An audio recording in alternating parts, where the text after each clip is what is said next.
بجاؤ نہ تالی سر بجاؤ نہ، کامیاب ہو کر آیا ہوں ناچو نہ سر او تیری۔ ڈیرکی کے نوجوان نے پاکستان کرکٹ ٹیم کو بھی پیچھے چھوڑ دیا۔ ایشیا کپ جیت کر ثابت کر دیا کہ سندھ کا نوجوان کسی سے کم نہیں بلکہ بہت آگے ہے۔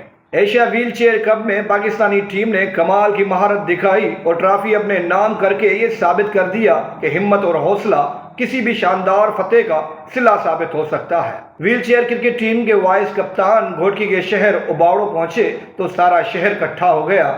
ساجد علی عباسی کا ایسا استقبال کیا گیا کہ تاریخ بھی یاد رکھے گی۔ ایک طرف پاکستان کرکٹ ٹیم میں شامل بڑے بڑے اسٹارز ایشیا کپ میں جہاں اپنی قوم کو مایوس کر رہے ہیں تو وہاں ویل چیئر ٹیم ٹرافی جیتنے کا جشن منا رہی ہے۔ شہریوں کی خوشی اور استقبال دیکھ کر ساجد عباسی بے حد خوش نظر آئے۔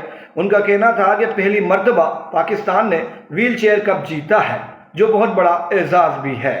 اگر آپ بھی اس نوجوان کو سپورٹ کرتے ہیں تو ویڈیو شیئر کریں تاکہ ان کی خوشیوں میں اضافہ ہو سکے۔